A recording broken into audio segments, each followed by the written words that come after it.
છોટાઉદેપુર જિલ્લામાં ખાતર સમયસર ન મળતા ખેડૂતો મુશ્કેલીમાં મુકાયા. બોડેલી તાલુકાના ચલામલી ગામે ખાતર લેવા ખેડૂતો ઉજાગરા વેઠવા મજબૂર બન્યા છે.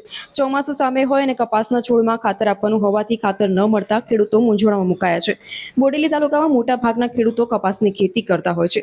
વહેલી સવારથી ખાતર માટે લાઈનોમાં ઊભા રહેવા મજબૂર બન્યા છે. વિસ્તારના ખેડૂતો 4 દિવસથી ખાતર મેળવવા માટે ધર્મના ધક્કા ખાઈ રહ્યા છે. સર્વર ડાઉન હોવાના કારણે ઓટીપી સમયસર ન મળતા ખેડૂતોને ખાતર મેળવવા મુશ્કેલી પડી રહી છે.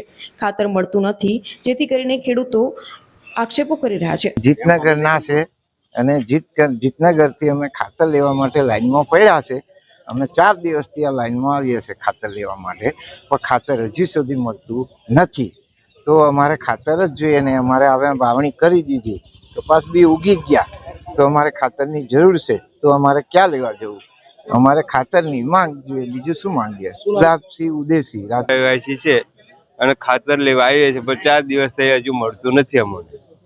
એટલે અમે ખાતર સારું ઈજુ કરીએ છીએ. અમને કે આજે નિકાલે એમ કરીને લાઈનમાં ઉભા રહ્યા છે. ગાડીઓ પેટ્રોલ બધું મળતું નથી. અમારે શું કરવાનું એને?